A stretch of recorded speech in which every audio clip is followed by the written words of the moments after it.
Some other things in cash management. You talk to FTA, they'll give you recommendations out the wazoo on cash management, and it'll make your head spin of some of the things that they want.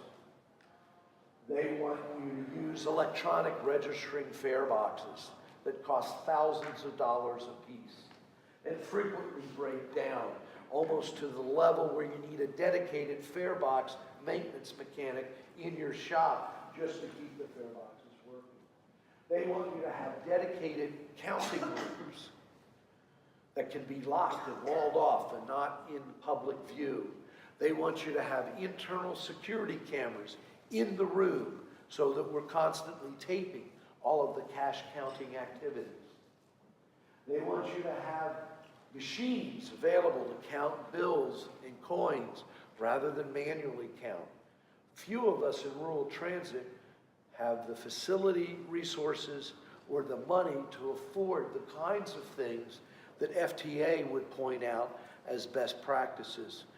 So, like all things rural, we have to improvise. Some of the things that I think we can do, I mean, it's lucky, we're lucky to even have fare boxes that have locked vaults in them. Who said yesterday that they use money pouches? That is more common in rural transit than anyone thinks. I'd say 70% of all rural transit operators operate vehicles that do not have fare boxes. You use money pouches. We don't have dedicated rooms for counting. Usually do it in the driver's room.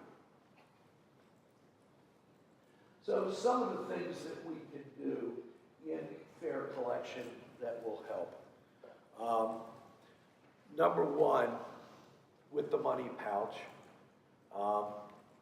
it presents an almost impossible situation when a driver is forced to render passenger assistance, and that assistance has to be levied or performed outside the vehicle, i.e. operational wheelchair lift. Providing origin to destination service, if we provide door-to-door level passenger assistance. The driver's leaving cash in the vehicle. It would be helpful if the money pouch could be hidden as best as possible in some other area of the driver's compartment as a best practice. Some other things that we can do is don't send the drivers out with cash in order to make change. Adopt an exact fare policy. Encourage the use of prepaid media, i.e. give some kind of modest discount by buying a 10-ticket pass, and you essentially get 10 rides for the equivalent of 9 fares, so you get 1 free ride for every 10 you buy. And that encourages people to use paper as opposed to cash to pay their fares. Seniors love to do that because they know they're getting a bargain. Don't sell passes on board the vehicle. That just unnecessarily results in the accumulation of excessive amounts of cash on board the system vehicle. Designate specific locations where you can exert better security on the cash collection. So only sell passes in specific locations. Your office, city hall, county courthouse, etc. Always ensure that 2 persons are there for counting fare box collections at the end of the day. Usually the driver and 1 other designated operations supervisor or operations personnel.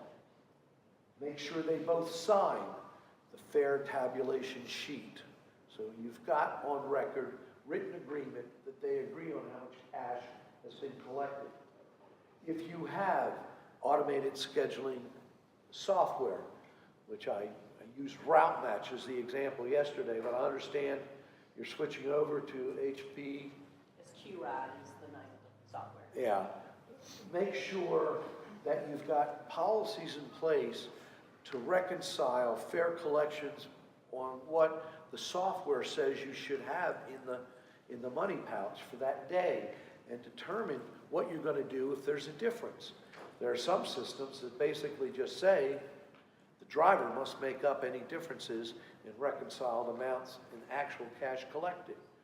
In other instances, it may be very explainable circumstances that Mary rode today. We had to get her to dialysis, but she didn't have the $2, so I let her ride, and she promised to pay us Monday when she goes back to dialysis. And we have to make a note that instead of having $20 in the money pouch, we only have 18, and it's because Mary just didn't have the money, but because we're good people in rural transit, and we know dialysis is fairly life-empowering transport, we had to transport Mary to dialysis that day. So develop policies that at least result in requiring the driver to provide explanation of where revenues don't match what manifests say we should be collecting. Maintain records that document fare collection by service.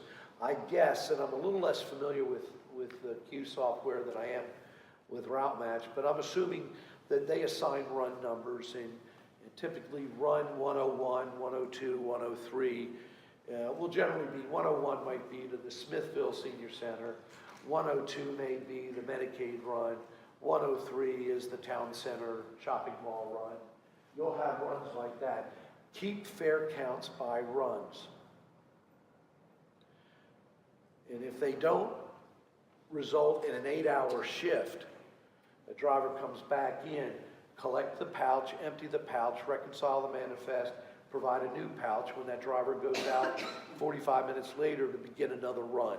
So that way you can track fare collections by run, which ultimately will give you that ability to compare Bob's operation of 101 versus Mary's operation of run 101. And if you see noticeable differences between fare amounts day in, day out, you're going to suspect potential pilferage.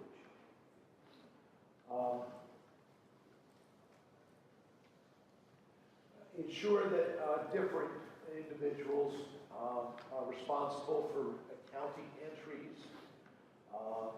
Make sure that we use a different individual. And I generally recommend a daily deposit policy. In some cases, state law might come into play. In my own state, public agencies must deposit daily unless the amount of revenues is less than $250. So you'd only have to make a deposit when cash deposits exceed $250. Keeping money on hand is a dangerous practice. There was a system in rural Tennessee,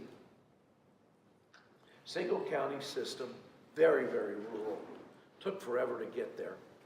She had an office in a building with another tenant.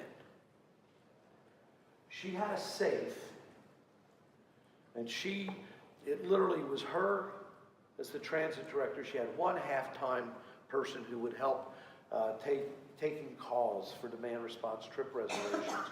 That's all they had, 1.5 FTE in the administrative category. And it was very difficult for her to get out of the office during the business day if that half-time person wasn't there, because someone had to answer the phones. Someone had to be there on the radio to talk to drivers and whatnot. So she didn't make deposits very frequently.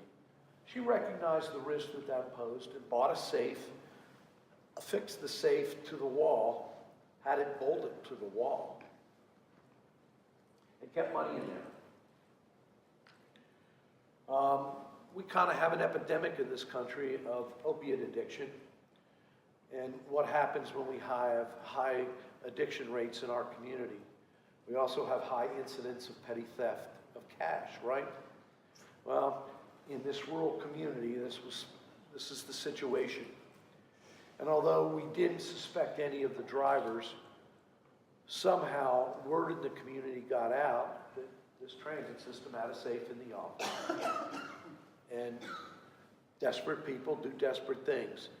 3 times in 1 year, her office was broken into and the safe ripped off the wall and money stolen.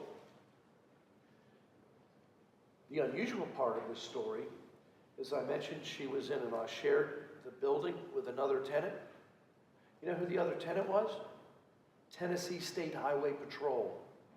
Manned office 24 hours a day.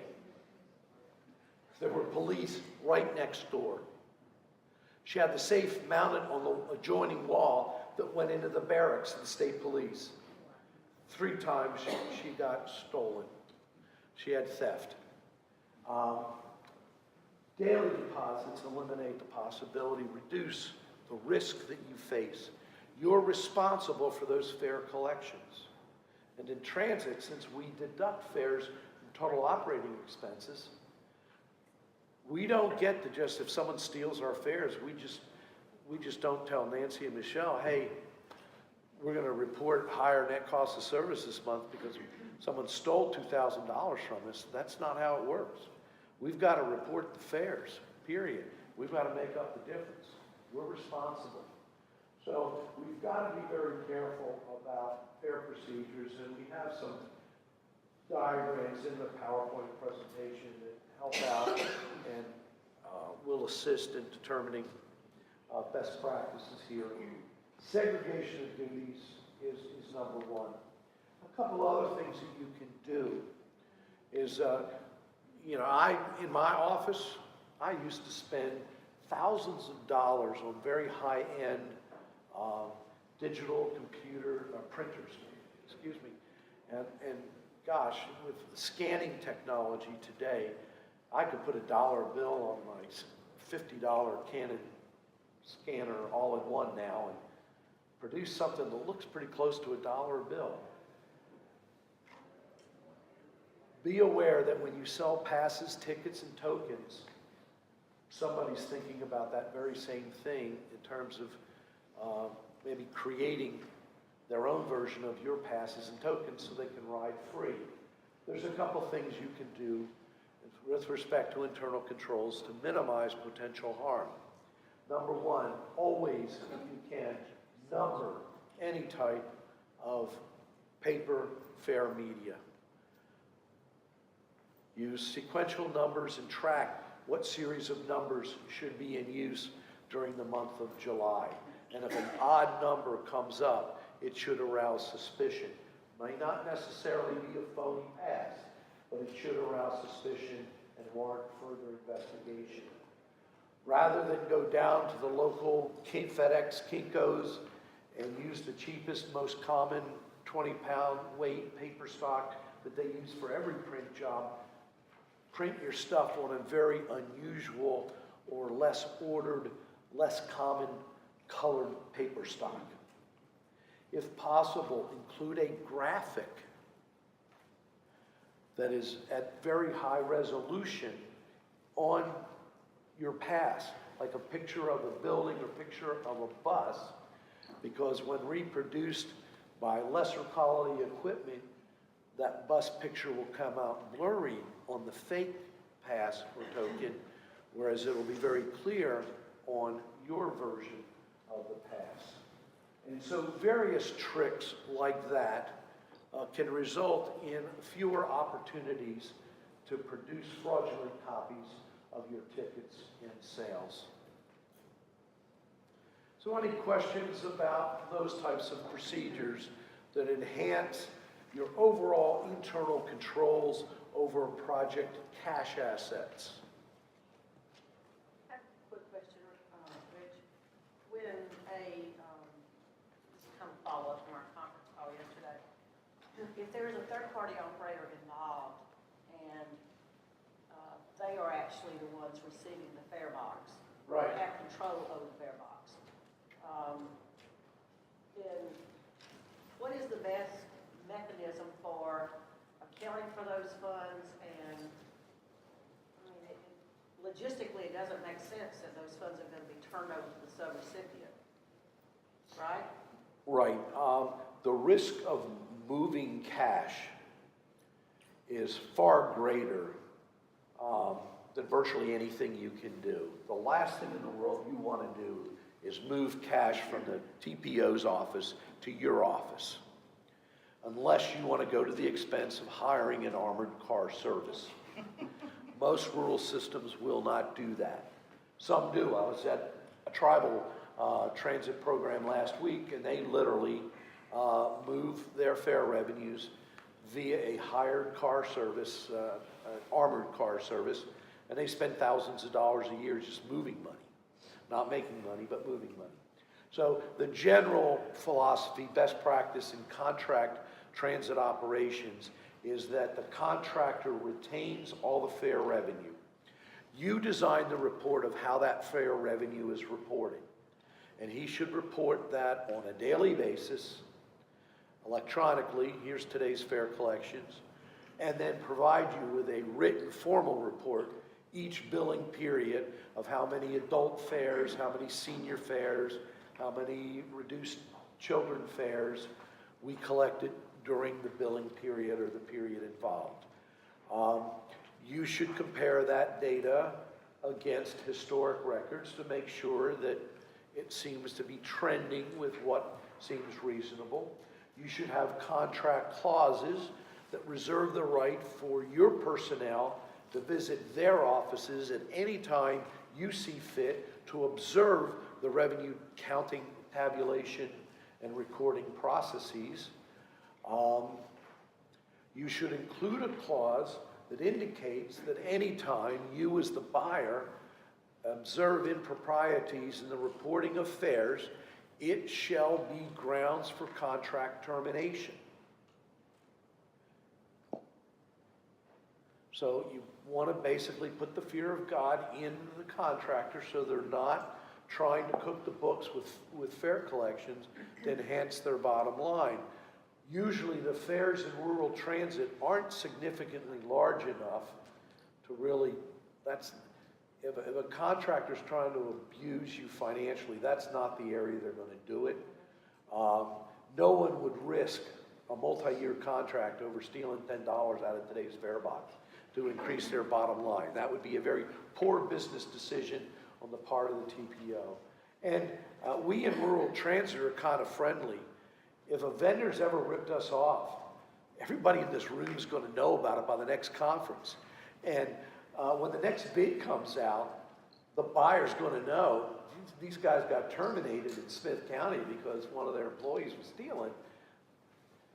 You know, how's that going to affect bid evaluation if you submit a bid next time?